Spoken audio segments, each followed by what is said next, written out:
प्रधानमंत्री करण्यासाठी या देशातील 140 कोटी जनता आतुर आहे।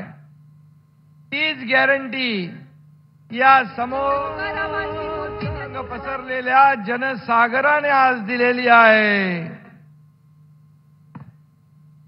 आणि आज व्यासपीठावर उपस्थित आपले लोकप्रिय उपमुख्यमंत्री देवेंद्रजी, अजितदादा, चंद्रकांतदादा आणि मनसेचे अमित ठाकरे, व्यासपीठावरील सर्व सन्माननीय मान्यवर, आपले संसद रत्न खासदार श्रीरंगप्पा बारणे, पुण्याचे कर्तृत्ववान महापौर मुरलीधर मोहोळ, विकासाचा बारामती पॅटर्न घेऊन चालणाऱ्या सुनेत्राताई आणि शिरूरचे शिवाजीराव आढळराव यांना विजयांची गॅरंटी देण्यासाठी आपण सगळेजण इथे उपस्थित आहात।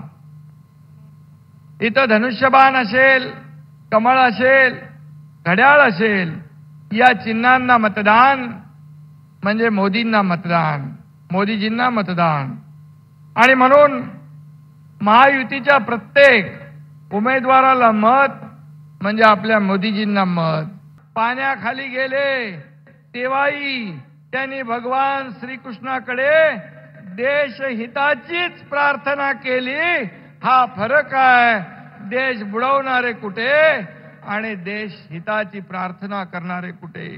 आणि म्हणून राष्ट्रभक्ती आणि देशभक्ती मगाशी मी म्हणालो त्याप्रमाणे नसा नसात भिनली आहे।